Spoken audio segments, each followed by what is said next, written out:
നമ്മളിത് ആ കാലടി എത്തിയിട്ടുണ്ടോ. കാലടി പ്രീതി rice mills പറഞ്ഞൊരു കമ്പനിക്കാണ് നമ്മൾ ലോഡ് കൊണ്ടുവന്നിട്ടുള്ളത്. അപ്പോൾ ഷീറ്റും കാര്യങ്ങളൊക്കെ അയക്കാൻ പറഞ്ഞിട്ട് അവിടുത്തെ മാനേജർ വന്നിട്ട് അപ്പോൾ ഭായിമാരെ ഇറക്കും എന്ന് പറഞ്ഞ്, അപ്പോൾ നമ്മളിത് ആ ഷീറ്റും കാര്യങ്ങളൊക്കെ അയച്ചിട്ട് പിന്നെ ഒരു ഷട്ടർ തുറന്ന് കഴിഞ്ഞാൽ അതിൻ്റെ ഉള്ളിലേക്ക് ബാക്ക് ഇട്ട് കൊടുത്താൽ മതി എന്ന് പറഞ്ഞ് അപ്പോൾ ബാക്കും കാര്യങ്ങളും ഇട്ട് കൊടുത്ത് പിന്നെ ഇതാ നെല്ല് ഇതിനൊക്കെയാണ് ഇറക്കണത്. ഈ വലിയ ബൾക്കർക്കാണ് ഇറക്കണത്. എന്നിട്ട് അതിലൂടെ കുറേ പ്രവർത്തനങ്ങളിലൂടെയാണ്, ഒരുപാട് പ്രവർത്തനങ്ങൾ നടക്കുന്നുണ്ട്. ഇവിടെയൊക്കെ ആകെ പൊടി പിടിച്ചിട്ട് അതിലൊന്നും നടക്കാനും കഴിയില്ല. ആകെ തുമ്മലെന്ന് പറഞ്ഞാൽ കയറിയപ്പോൾ തുമ്മൽ തുടങ്ങിയതായിട്ടുള്ളത്. അത്രയും പൊടിയാണ് ഈ നെല്ലിൻ്റെ പൊടിയായിട്ട്. പിന്നെ ഈ നെല്ലിൻ്റെ പൊടി ചൊറിയണ പ്രശ്നങ്ങളൊക്കെ ഉണ്ടാവും ഇതിങ്ങനെ ഹീറ്റായിട്ട് പൊടിഞ്ഞ് വരുന്നത്. പിന്നെ അതാ ഇവർ ഭായിമാരെ ഇറക്കാൻ തുടങ്ങിയിട്ട് അത് പെട്ടെന്നുണ്ടായിരുന്നു ഇറക്കൽ. അവർ ഹുക്കും കാര്യങ്ങളും ഉപയോഗിച്ചിട്ട് പെട്ടെന്ന് വലിച്ചിറക്കലും പെട്ടെന്ന് കയർ പൊട്ടിച്ചിട്ട് അയക്കിടലും പെട്ടെന്നായിരുന്നു പരിപാടിയും കാര്യങ്ങളൊക്കെ. നല്ല സ്പീഡായിരുന്നു. അവർ ഭയങ്കര എക്സ്പേർട്ടായിരുന്നു.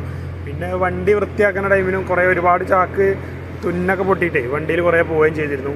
അതുപോലെ അത് ക്ലീനാക്കി തരാമെന്ന് പറഞ്ഞ് അതിനൊരു 300 രൂപ വേണമെന്ന് പറഞ്ഞ് അതും കൊടുത്ത് വണ്ടിയൊക്കെ ക്ലീനാക്കിച്ചു.